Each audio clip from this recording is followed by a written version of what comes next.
이스라엘 백성들이 애굽에서 나온 지 이제 석 달이 되었습니다. 그들은 그동안 홍해바다 건너고 마라를 통과하고 신광야를 지나고 지금은 이제 시내 광야에 왔거든요. 높은 시내산 앞에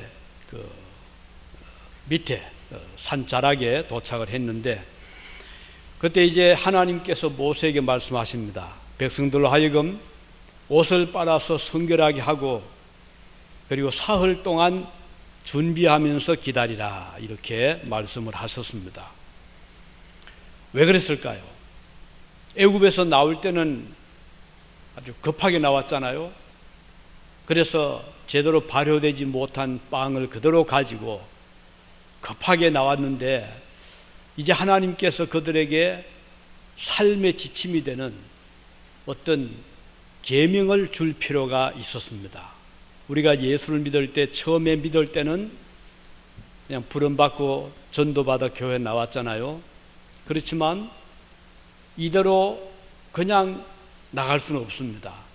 즉 하나님 모를 때, 예수님을 믿지 아니할 때의 그 삶을 그대로 가지고 살아가는 것이 아니고, 이제 우리 그리스도인들에게는 어떤 삶의 규율이 있고 법칙이 있고 계명이 있는 것입니다. 이것을 잘 지켜나가면 성공적인 믿음 생활을 합니다. 그러나 이것을 무시하고 나야 뭐 옛날 살던 대로 살겠습니다 하면 믿지 않는 자와 똑같은 길을 걸어갈 수밖에 없잖아요. 그래서 하나님께서는 이스라엘 백성들에게 이제는 애굽에서 나왔으니 옛날 애굽에서의 삶의 어떤 여러 가지 문화적인, 역사적인, 그 종교적인 그런 애굽의 삶의 터전에서 이제 나와서 하나님 백성답게 이렇게 살아가라, 나는 계명을 주시기 위해서 사흘 동안을 준비를 하게 하고 기다리게 하신 것입니다. 오늘 본문에 보면 19장에 하나님께서 시내산 꼭대기 임하실 때 그 장관 모습이 기록이 되어 있습니다. 우레소리와 번개가 번쩍였고 그리고 구름이 산을 빽빽이 감쌌다, 그렇게 기록이 되어 있습니다. 장관이었죠. 그뿐 아니라 나팔 소리가 들려왔습니다. 백성들이 얼마나 감격하면서 두려워하는 그런 모습을 상상할 수가 있습니다.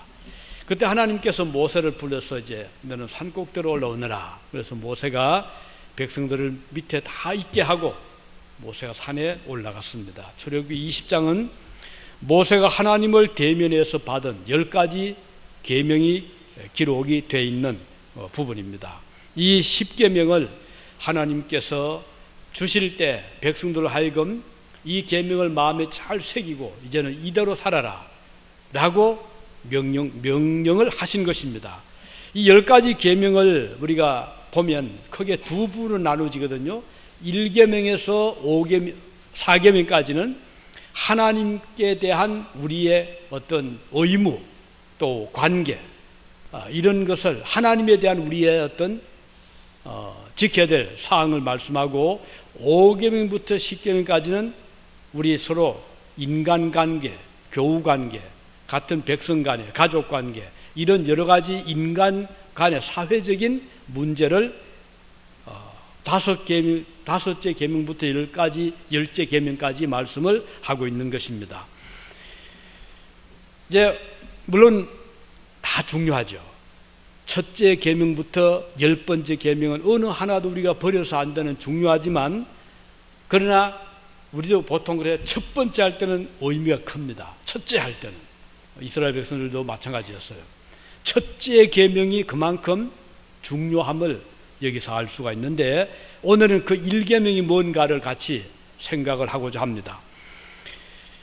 물론 인간과 인간관계 참 중요하지만 더 그 앞서 우리가 정립해야 될 것은 나와 하나님과의 관계, 피조물인 나와 창조주신 하나님과의 관계를 잘 정립하면 모든 것이 질서에게 첫 단추를 잘 끼우면 모든 게 차근차근 잘 진행되듯이 인생의 성공의 비결은 이 첫 단추를 잘 끼워야 되는데, 그것이 뭔가요? 나와 하나님과의 관계를 바로 정립하는 것이 바로 첫 단추를 끼는 것으로 볼 수가 있는 것입니다. 그래서 16세기에 기록된 유럽 제네바에서 기록된 소요리 문답이 있습니다. 거기 보면 45문에서부터 6, 7, 8문까지는 거기 이 첫째 계명에 관한 내용이 기록되어 있거든요. 45문에 이런 질문이 있어요. 제1계명은 무엇입니까? 이렇게 질문합니다. 제1계명은 무엇입니까? 그게 답을 주기를 제1계명은 너는 나 외에 다른 신들을 내게 있게 말지니라 라는 것입니다. 이렇게 그대로 성경을 인용했거든요. 46문에 다시 묻기를 제1계명에서 요구하는 것이 무엇입니까? 이렇게 묻습니다. 답을 주기를 제1계명이 우리에게 명하는 것은 하나님은 유일하신 참신이 되심과 우리의 하나님 되심을 알고 승인하며 그에게 경배하며 영화롭게 하라 한 것입니다. 이렇게 답을 주고 있고, 그다음 47문에 묻기를 제1계명이 금지하는 것이 무엇입니까? 이렇게 묻습니다. 답을 주기를 제1계명이 금하는 것은 참 하나님을 하나님으로 알지 아니하거나 우리의 하나님으로 경배하지 않고 영화롭게도 하지 않고 그에게 합당한 경배와 영화를 다른 이에게 드리는 것이 금지된 것입니다. 이렇게 답을 주고 있습니다. 48문에 다시 묻기를 제1계명 중에 나 외에 라는 이 말씀이 특별히 교훈하는 것이 무엇입니까? 이렇게 묻거든요. 답을 주기를 제1계명에 나 외에 이란 말씀이 우리에게 특별히 교훈하는 것은 만물을 보시는 하나님이 우리가 다른 신을 섬길 때 분하게 생각하는 것입니다. 이렇게 기록되어 있어요.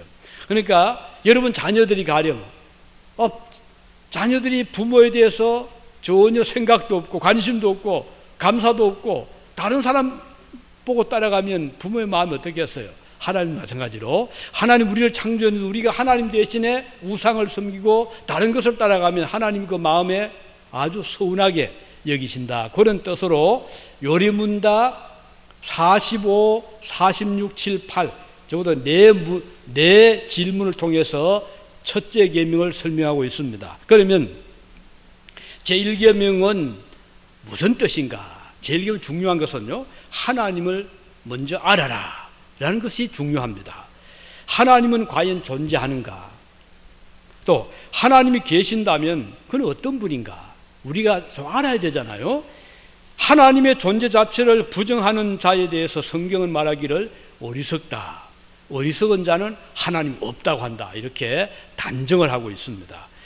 솔로몬이 지혜의 왕이잖아요. 전무후무한. 그런데 솔로몬이 남긴 잠언 1장 7절에 보면 여호와를 경외하는 것이 지식의 근본이다. 이렇게 기록이 되어 있습니다. 하나님의 존재를 알고 그를 경외하는 것이 지혜의 근본이 되는 이유는 하나님 자신이 지혜의 신이고 원천이기 때문입니다.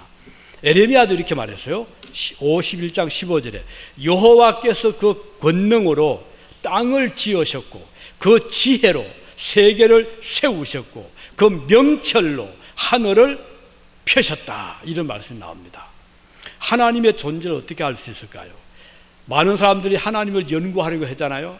철학책을 막 뒤져보기도 하고 또 하늘 천체를 연구하고 하나님이 도대체 계시느냐 어떤 분이냐 많은 사람들이 그 문제를 관심을 가지고 연구를 해왔습니다. 그러나 인간들이 연구해서 낸 결과를 보면 어느 누구도 하나님 이런 분에 딱 내놓은 책도 없고 그런 어떤 증거도 없어요. 왜냐하면 사람의 생각, 지혜, 두뇌라는 것은 리미테이션이 한계가 있기 때문에 우리가 그 한계 넘어가는 것을 우리가 받아들일 수가 없는 겁니다. 하나님이 그런 분이거든요. 많은 사람들이 하나님에 관한 연구는 했지만 답을 주지를 못했습니다. 바울은 로마서 1장 23절 이렇게 말했어요. 스스로 인간들이 지혜 있다고 하지만 우둔하게 되어서 썩어지지 아니하는 하나님의 영광을 썩어질 사람과 금수와 버러지 형상의 우상으로 바꾸었다. 그 말 무슨 뜻인가요? 사람들이 하나님 대신에 그 자리에다가 썩어질 것을 두었다. 하나님은 제대로 몰랐다 이 말이거든요. 사람이 죄로 인해서 인간의 그 지성이 어두워졌거든요. 그리고 미련하게 되고 우둔한 자가 되었습니다. 그래서 인간의 두뇌를 가지고는 하나님을 알 방법이 없다는 겁니다. 사람이 물론 브레인이 짐승보다는 나서 IQ가 높긴 하지만 하나님을 알아낼 정도로 명석하지도 지혜롭지도 못하다는 것이죠.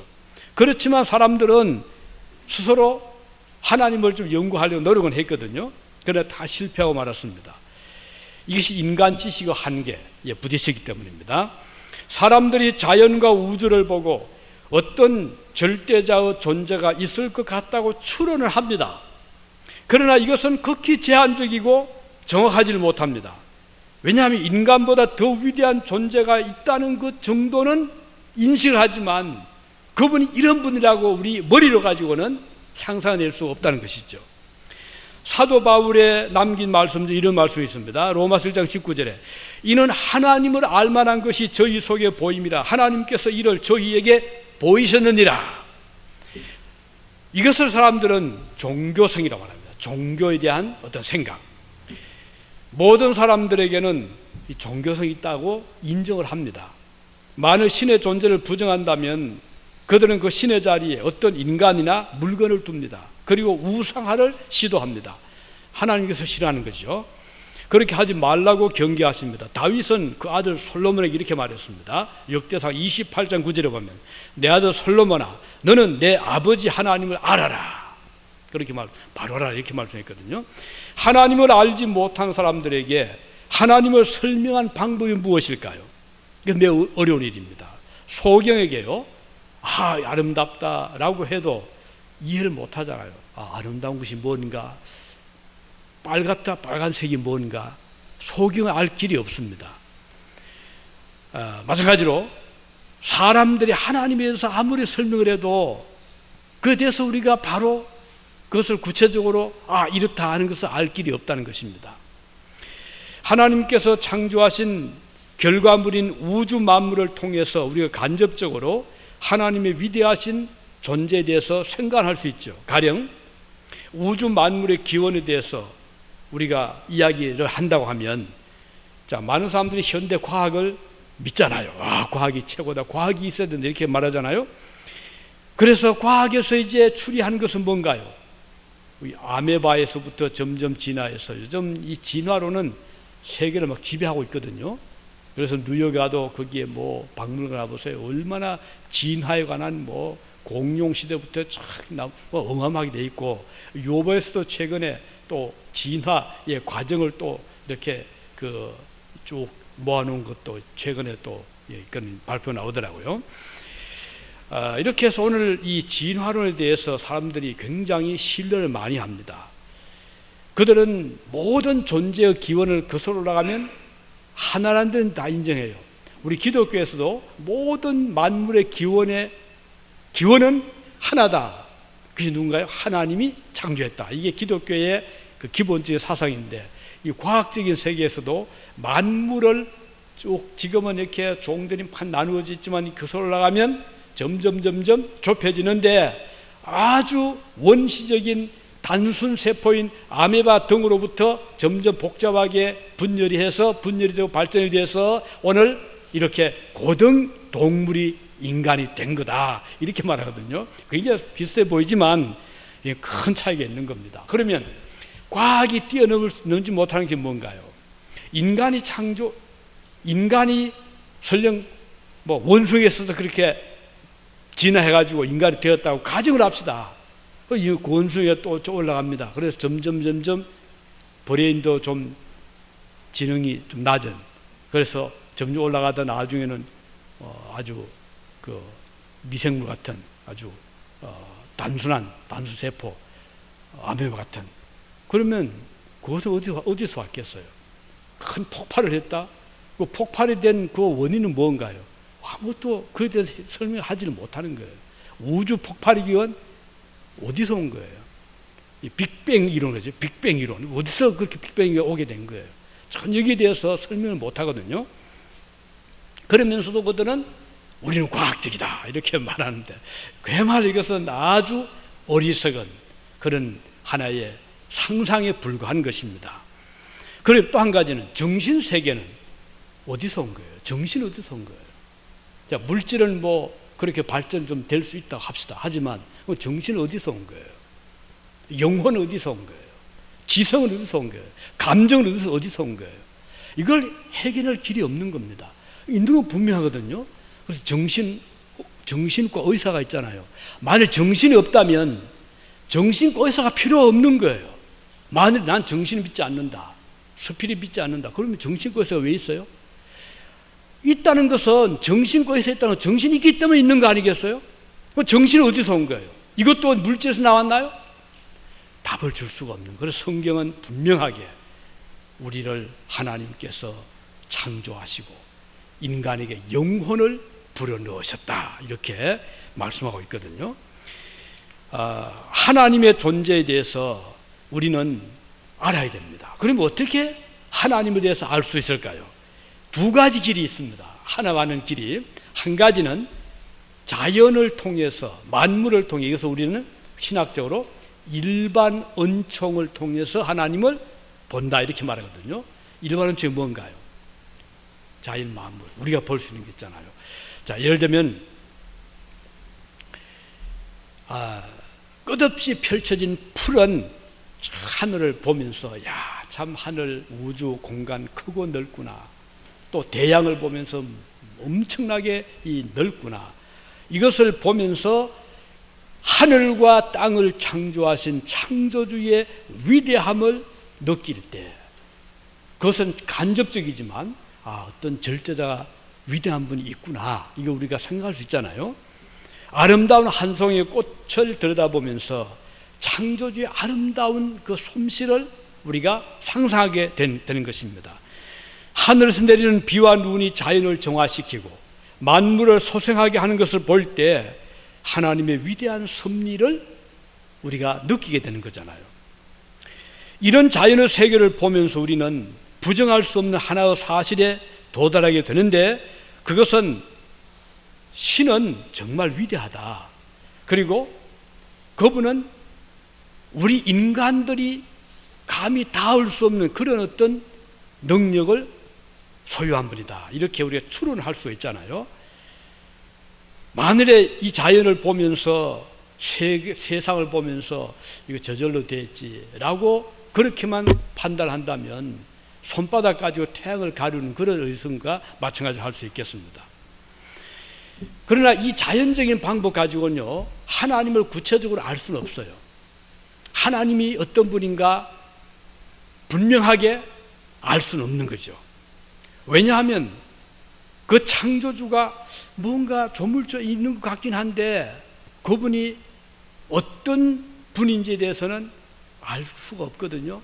뭐 같은 거야, 가령 우리 집에 제가 없을 때 누가 다녀간 흔적이 있습니다. 보니까 누가 그 가령 꽃을 한 송이 갖다 놨어요. 그런데 누군지 저는 누가 갖다 놨는지 모릅니다. 가만히 보니까 그 다녀간 흔적이 뭐 발자국도 있고요. 그런데 발자보니 어느 정도 이게 뭐 좀 어린 아이인지 아니면 어른인지 짐작할 수 있잖아요. 그렇지만 누군지 알 길이 없습니다. 흔적만 보고 누가 다녀갔다, 그 정도 알잖아요. 마찬가지로 우리가 자연을 보면 신이 존재한다, 이 정도 우리가 알 수가 있습니다. 그런데 문제는 이제 다녀간 사람이 쪽지 하나 써놨습니다. 문 틈에다가 다녀갑니다. 집에 계시지 않아서 그냥 꽃 한 송이 두고 갑니다. 뒤에 또 연락드리겠습니다. 누구누구가 딱 써놓으면 글을 보면 누가 왔구나 구체적으로 알잖아요. 자, 마찬가지입니다. 우리가 자연 만물을 보면 어떤 절대적인 존재가 존재하는구나, 참 그분 위대한 분이구나, 그 정도는 아는데 누군지 모르잖아요. 하지만 그분이 만일에 글을 남겼다면, 글을 읽으면 알잖아요. 그래서 하나님께서 우리에게 자연 만물을 창조하셔서 하나님을 우리가 의식하게 하는 신의식을 가지게 해주셨습니다. 종교성을.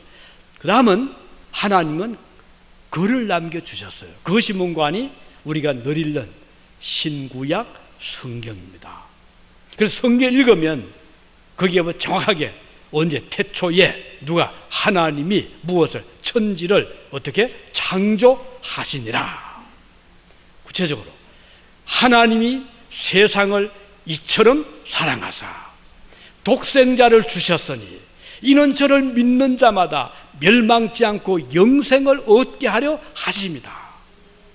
이렇게 하나님께서 남긴 그 책을 보면 아, 하나님 이런 분이구나, 이런 일을 하셨구나, 구체적으로 알 수 있는 것. 이것이 바로 성경입니다. 그래서 오늘 하나님을 알 수 있는 방법은 성경을 우리가 가까이 하면, 성경을 자주 읽고 펼치고 듣고 하면 하나님을 점점 더 자세하게 알게 되는 것입니다. 요한복음 5장 39절에 이런 말씀 나옵니다. 너희가 성경에서 영생을 얻는 줄 생각하고 성경을 상고하거니와 이 성경이 곧 내게 대하여 증거하는 것이로다. 보세요. 하나님께서, 예수께서 이 성경은 나를 증거한다, 그렇게 말씀하고 있잖아요. 성경은 하나님이 계시다는 것을 확실하게 알려주는 책인 것입니다. 이 성경을 아는 자는 하나님을 아는 자입니다. 그런데 성경을 읽지 못하게 방해를 합니다. 누가 하는가요? 하나님 아는 것을 원하지 않는 세력들, 사단입니다. 그들은 성경을 가능한 읽지 않기를 바랍니다. 설교를 못 듣게 합니다. 방해를 합니다. 다른 생각하게 합니다. 지금도 무신론 정권인 하나님 없다고 공언하는 저 공산권 세계에서는 성경 소지를 지금도 거부하고 있잖아요. 북한을 보세요. 성경만 소지하면 그게 죄가 되고 죄가 되어서 감옥에 들어가야 됩니다. 노동교화소 들어가야 됩니다. 선교했다고 이번에 우리 한국 선교사 한 분 잡혔잖아요. 이번에 판결 내리는데 북한 재판장이에요. 평생 교화형입니다. 얼마나 무서운, 선교했다고, 성경 가지고 있다고 그런 형벌을 내린 겁니다. 인류 역사를 보면 성경을 사람들의 손에서 제거하려는 무수한 시도가 있었습니다. 이제 말씀드린 대로 무신론 정권, 중국 어땠습니까? 중국 문화혁명 때 성경을 전부 다 불태웠습니다. 그건 문화혁명 때요. 성경을 다 없애버렸어요. 다 압수하고 불태웠습니다. 이런 일들이 비일비재하게 이 역사 세계를 보면 일어나고 있었거든요. 이번에 한국의 세월호 사건 터지고 밝혀지는 것이 그 주인이 유병헌이야. 유병헌 사람은 이단의 교주거든요. 구원파. 그런데 이름은 기독교, 복음, 좋은 이름 다 붙이잖아요. 기독교, 복음, 침례, 이름은 다 붙여놨어요. 그런데 이단입니다. 섹트입니다. 이름은 섹트. 그것은 기독교가 아닙니다. 복음이 아닙니다. 그것은. 이 사람들이 이름을 그렇게 내걸고는 일반 교회에서 좀 불만인 사람 있잖아요. 교회 다니면서 좀 불평하는 사람들, 이 사람들에게 접근을 합니다. 우리한테 오면 우리는 정말 복음을 가지고 있다. 우리는 기독교 복음 침례다. 그게 뭡니까? 하면은 그들의 설명하는 거예요. 우리는 주일 성수 안 해도 된다. 우리는 헌금 안 해도 된다. 11조 안 해도 된다. 기도 안 해도 된다. 성교 안 봐도 된다. 얼마나 듣기가 좋아 보이잖아요. 그러면서 우리는 한 번 구원받으면 다시는 멸망받지 않고 천국을 따놓은 거다. 이렇게 가르치는 거예요. 그래서 주기도 외우지 말아요. 왜? 거기 보면 우리가 우리의 지은 죄를 용서한 것, 우리 용서, 그런 용서 나오잖아요. 이거 필요 없다는 거예요. 주기도 절대 그들은 외우지 않습니다. 사도신경 그거 고백하지 않습니다. 그러니까 불만했던 교인들이 여기 가면은 주일 안 지켜도 돼. 여기 가면 헌금 안 해도 돼. 여기 가면은 뭐 한 번 죄를 용서받으면 끝까지 이제 천국 들어가. 이런 좋은 곳이 어디 있어요? 거기에 점점 빠져 들어가서 이달에 골수분자 된 자들이 많이 있습니다. 듣기는 참 좋아 보이죠. 그러나 복음이 아니고 성경적이 아닙니다.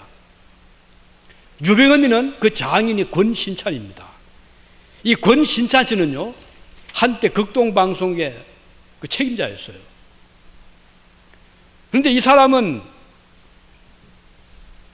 1962년 12월 21일에 목사직이 파면이 된 사람이에요. 권신찬 씨가. 그러니까 교회에서 볼 때 지금 아니다 해서 목사직을 제명시킨 사람이, 이 사람이 어떻게 선교사를 만나가지고 극동방송에 들어가서 그래서 방송을 계속 내보내면서 그때 한국교회가 저게 극동방송은 그 사위가 유병헌이에요. 이 유병헌 씨가 그 기독교 보고 침례 이름을 가지고 구원파를 계속해서 끌고 나가는데 이제 권신찬 죽었고요. 이번에 저 사건이 됐죠. 그런데 사람들 그래요. 종교 탄압이었는데 종교 탄압 아닙니다. 그럼 이단과 일반 교회 차이가 뭔가? 우선 가장 큰 차이는 성경을 잘못 해석하는 데 있는 거예요. 성경을 제대로 가르치지 않는 데 있는 거예요. 듣기는 좋은데 내용은 아니거든요. 그러면 우리가 좀 쉽게 차이가 뭡니까? 그러면 제가 다 두 가지만 들을게요. 하나는 이단들은요, 성경이 말하는 이 지상의 그 어떤 정부라든가 권력에 대해서 부정을 합니다. 이게 하나의 큰 차이입니다. 우리 건전한 교회는요, 국가를 인정합니다. 우리 그 국민들이 뽑은 대통령을 인정을 해요. 정부 조직을 존중을 합니다. 법을 지켜야 됩니다. 그런데 이단들은요, 여차하면 그걸 무시해버려요. 보세요, 지금 검찰을 비웃고 있잖아요. 얼마나 지금 무법천지를 하고 있잖아요. 이거는 교회가 상상 못할 일이에요. 그 사람들은 뜻뜻이 그렇게 하는 거예요. 자기들은 검찰이 잘 믿을 수 없어, 우리 안 믿는다. 이건 말도 안 되는 소리. 성경에 보면 바울은 위에 세운 권력자들에게 순복해라 그랬어요. 가이사에서 가이사 드리라고 했지, 우리 주님도 세금 드리지 말라고 한 적이 없어요. 그런데 이 사람들은 공권력을 부정합니다. 이게 큰 차이입니다. 또 한 가지는 지금 유병헌이가 어디가 있나요? 붙잡혔나요? 출두했나요? 법원에 불렀잖아요. 바울 사도가 로마의 감옥에 갈 때 얼마든지 도망갈 기회가 있었지만 바울은 끝까지 그 법을 지켜 로마까지 갔습니다. 가 순교했잖아요. 예수님도 재판을 떳떳이 받았습니다. 그런데 유병헌이는 지금 도망다니고 있는 거예요. 이단들은 법을 부정하고 국가의 권력을 항의하기 때문에 나타나지 않습니다. 이건 잘못된 거거든요. 우리 그리스도인들은 떳떳하게 잘못이 없으면 가서 밝히고 또 잘못은 벌을 받고, 이게 우리 신자들의 자세지. 나는 잘못이 없으니까 검찰도 부정하고 경찰도 부정하고 국가도 부정하고 권력도 부정하고 도망간다? 이거는 이단들한테 하는 일이지 건전한 교회는 그렇게 하지 않는다는 거예요. 그럼에도 불구하고 기독교, 복음, 침례 이러면 좋잖아요. 우리 이게 현혹되지 말기 바라는 것입니다. 그리고 이제 거기서 여러 해 동안 통역을 하면서 비서를 했던 정동섭 씨라고 지금 교수되어 있더라고요. 지금 이 사람 그 나왔어요. 그 비를 보고 나왔는데 그분이 최근에 밝힌 말들 중에 하지 중에 하나가 뭔고 하니 성경을 틀어서 이제 이 얘기를 했답니다. 이건 했더니 하는 말이 성경 그거 자주 보지 말라고, 성경 보지 말라고. 이게 이단들의 그 모습 작태입니다. 우리 성경 많이 봐야 돼요. 그런데 이단들은요, 교인들이 성경을 바로 하는 거 싫어하거든요. 그래서 성경 못 보게 하죠. 그 다음 또 최근에는 어떤 또 말이 들은 거 아니? 전도 많이 지금 그들이 10만 성도래자 처음에는 20만 그래 지금 10만 성도로 줄이게 했는데 정동섭 씨 말에 의하면 그건 부풀린 거고 한 3만 명 될 거다 추정하더라고요. 그런데 계속 10만 성도가 다 잡혀가도 유병헌은 절대 못 내준다 이런 소리 지금 하고 있잖아요. 그런데 자꾸 이제 보세요. 그러니까 그 사람 사업 많이 하잖아요. 뭐 금손도 만들고 무슨 차 농장도 만들고 뭐 유기농장도 만들고 또 미국에 땅 수백만 평 사놓고 저 프랑스에다가 마을 통째 사놓고 계속 투자하는데 그 돈들이 전부 이제 결국은 교인들에게서부터 거두던 돈이거든요. 보세요. 연보 안 한다 하면서 더 악랄하게 하고 있는 거예요. 그런데 이렇게 이제 하면 지금은 자기들이 그 조직을 이제 운영해 나감이 있어서 교인들이 점점 이렇게 조금 불어나니까 그들이 생각이 있고 말을 자꾸 하니 이거 귀찮거든. 그래서 지금은요, 너무 전도 함부로 하지 말아라 이런답니다. 그렇게 말하고 있대요. 전도 함부로 하지 말아라. 너무 많아도 좋지 않다. 이게 우리가 전도하는 것은 교회를 키우기 위해 그건 아니고, 우리가 전도하는 것은 복음을 통해서 죄인이 회개하고 예수님 은혜로 구원받고 속죄함 받고 천국 백성 삼는 것이 우리 교회의 전도의 목적이지, 우리 교인들 많게 불러가지고 교회를 키우고 우리가 좀 잘 먹고 잘, 이게 아니잖아요. 이 유병헌 씨는 전도에 대해서 그런 생각 가지고 있고, 또 한 가지는 그 삶을 보세요. 황제 생활이거든요. 얼마나 어리란 집에다가 집안에 엘리베이터까지 있는 그런 집을 가지고 있고, 그 아들들에게 물려주고, 그 아들들 가지고 있는 자동차 보니까요, 그 최고급 세계 저 이름 벤틀리 자동차가 그게 5억이 넘는 데입니다. 차 한 대가 5억이면 50만 불이에요. 그리고 또 무슨 또 벤처 무슨 차 가지고 아이들 셋이 가진 자동차 가면 13억 5천만 원 이 정도 된답니다.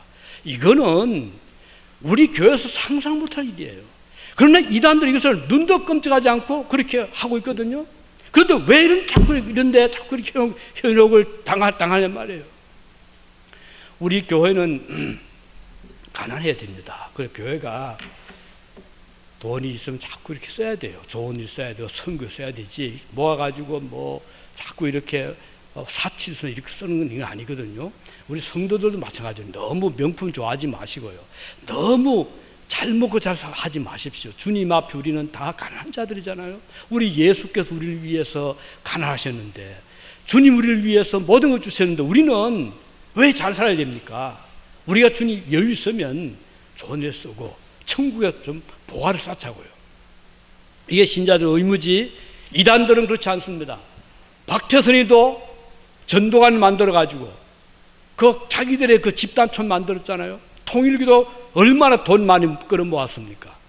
이 통일교도 참 한때 대단했죠. 미국의 뉴욕 같은데 꽃 파는 사람들 붙잡으면 전부 통일 교인들이었어요. 자, 유럽에 있을 때도 어떤 유럽 사람이, 백인이 꽃을 들고 저 집에 찾아왔어요. 꽃사를. 그래서 저 어느 생각에 혹시나 싶었어요. 그래서 당신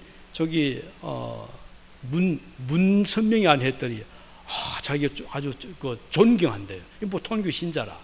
이렇게 이단들은요, 자기들의 이덕을 위해서 수단 방법 안 가리고 있거든요. 그런데 많은 신자들이 이걸 모르고 기성교회 가면 주의를 지켜야 된다, 헌금하라 그런다, 이런 싫어하고, 그런데 빠져들어가 버리면 다 잃고 마는 거예요. 우리가 이런 데서 항상 좀 정신을 차려야 될 필요가 있는 것입니다. 그럼 제1계명이 금하는 것이 무엇입니까? 제1계명 금하는 것은 하나님 외에 다른 신들을 내게 있게 말지니라, 그렇게 말씀하고 있습니다. 하나님은 오직 한 분이거든요. 이 여호와 하나님 외에 어떤 다른 신도 두지 말아라. 이게 1계명에 금하는 것입니다. 신명기 4장 39절에 보면, 그런즉 너는 오늘날 상천하지에 오직 여호와는 하나님이시요 다른 신이 없는 줄을 알아 명심해라, 이렇게 말씀하고 있습니다. 하나님 외에 다른 어떤 신들의 이름도 참 신이 아니고 거짓 존재들이라는 말입니다. 하나님 오직 한 분이죠. 이 세상에 어떤 다른 신도 참 신이 있을 수가 없습니다. 그러므로 성도들은 오직 그 한 분 하나님만을 섬겨야 합니다. 예수께서 말씀했죠. 누가복음 4장 8절에 보면, 주 너의 하나님께 경배하고 다만 그를 섬기라 하였다, 주님 말씀하셨어요. 성도가 하나님 외에 다른 신을 섬기는 것은 영적으로 간음을 하는 것과 마찬가지라고 했습니다. 하나님의 자리에 다른 존재를 둔다면 이것도 같은 죄인 것입니다. 우리는 오직 한 분이신 하나님만을 섬기는 자들입니다. 요즘 교회 내에는 혼합주의 사상을 가진 자들이 많이 있습니다. 이것을 종교적인 혼합주의, 싱크레티즘이라고 하죠. 싱크레티즘. 이건 뭔가 하니, 참신이신 하나님이나 세상의 여러 종교들이 신도하는 신이나 같은 그 레벨에 두는 거예요. 그들은 말하기를 종교는 다르지만 목적은 같지 않느냐. 서울에 가면 되는 거지 뭐 어디로 가든 뭐 경부를 타든 호남선을 타든 가면 서울 가는 거지 꼭 뭐 하나님만을 고집하지 말아라.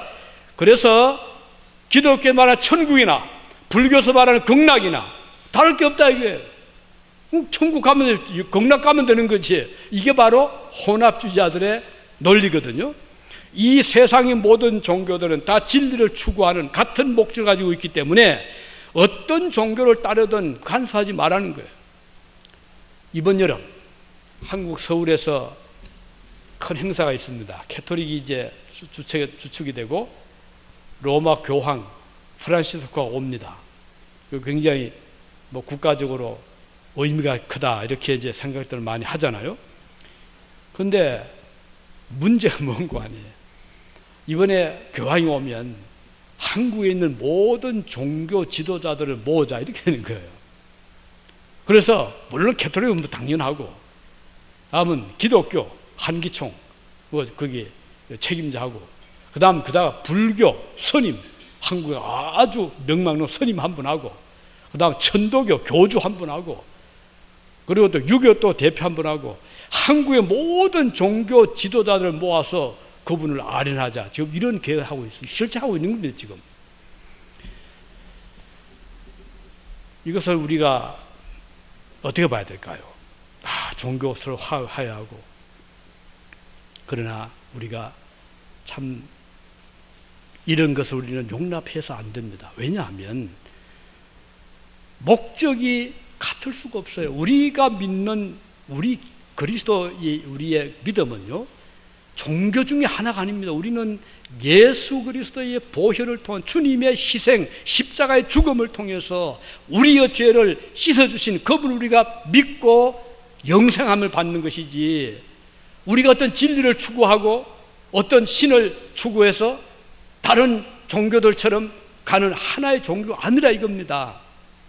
그래서 우리는 마호멧 그 신으로 볼 수 없어요. 불교의 석가모니 신이 아닙니다. 공자 신이 아닙니다. 자기 생명을 바쳐주신 희생해주신 목숨 바쳐주신 분은 예수님밖에 없어요. 그리고 천지를 지으신 분은 오직 하나님 한 분밖에 없지 어떤 다른 신이 천지를 지은 신이 없어요. 우리는 그들을 신으로 인정할 수 없는 거예요. 그런데 어떻게 같이 그들과 손잡고 같이 천당까지 할 수 있나요? 그들이 좀 개종하고 회개하고 예수님을 영접하면야 다 우리 형제 자매가 되지만 내 속에는 다른 신을 가지고 있습니다. 그리고 또 이 사람들은요 다른 종교인들 절대 전도 못하게 합니다. 왜냐하면 왜 그들이 가는 길을 왜 막느냐 이거예요. 그들 가는 길이 있는데 이거 아니거든요. 그래서 우리는 이런 점에서 종교다원주의를 비판해야 됩니다. WCC로 들어보시죠? WCC 이게 뭐 월드 크리스천 카운슬, 월드 크리스천 카운슬 오브 크리스티애니티, 원래 WCC입니다. WCC라고 보통 말하는데 1948년도에 설립된 국제기구입니다. 그런데 이것은 지금 굉장히 변질이 됐어요. 돼가지고 이 사람들은 영혼 구원이 목적이 아니라 가난한 자들에게 좀 양식 나누어 주고 또 정치적으로 억압받는 자들에게 좀 자유를 주고 이걸 복음으로 말합니다. 그래서 그들은 쿠바의 카스트로를 구세주로 생각해요. 그들은 저 모택동으로 굉장히 위인으로 생각합니다. 중국 사람들 저렇게 많은 사람 먹이 살고 있다고. 이건 복음이 아니잖아요. 근데 이 사람들이 주장하는 것은요 예수만이 유일한 구세주가 아니라 타 종교에도 하나님의 구원 역사가 이루어지고 있다고 공언을 하고 있습니다. 성경은 교회의 전통의 산물이지 하나님의 말씀이 아니라고 합니다. 이 WCC였어요. 타 종교인도 진리를 찾아가는 동력자이기 때문에 개종을 시켜서 안 된다고 말합니다. 타 종교 교류하고 샤머니즘 무속신앙을 인정하는 종교 혼합주의를 지지하고 있습니다. 동성애를 인정하고 이들에게 성직을 수여하기로 결의했고 일부 다처제도 허용을 했습니다. WCC에서요. 이게 무슨 기독교입니까? 그런데도 이름은 월드 크리스천 카운슬 이렇게 하고 있거든요. 이거 아니잖아요. 이 단체는 십계명을 지금 그대로 첫째 계명부터 지금 범하고 있는 거예요. 그러나 우리 그리스도인들은 하나님을 섬겨야 되거든요. 하나님만이 유일하신 분이에요. 하나님만 우리를 사랑하시고 예수님 보내주시고 그분의 아들의 독생자 희생 우리가 구원받게 된 자들이지, 우리가 진리를 추구해서 뭐 신을 찾고 이게 아니잖아요. 성경은 너는 나 외에 다른 신을 두지 마라 그랬잖아요. 하나님만을 사랑하고 섬겨라 이렇게 말씀하고 있습니다. 그래서 중요한 우리가 하나의 사건을 보면 엘리야가 850명의 바알과 아세라 선지자들과 대결을 했잖아요. 엘리야는 혼자 하나님을 섬기는 선지자, 바알과 아세라 섬기는 자 850명, 그래서 대결을 했는데 하나님께서 너무 경무하게 하나님이 찬신인 것을 보여주었잖아요. 오늘 우리가 이 시대가 참 말세라 얼마나 이단들이 날뛰고요. 이런 때에 정찰해야 되고 이단 말 나거든요. 귀 막지 마십시오. 이게 정말 중요한 겁니다. 지금 포털인데 해도 벌써 구원파가 진작 들어왔어요. 벌써 요즘 신천지 한국에 엄청나게 지금 교회를 어지럽혀 있잖아요.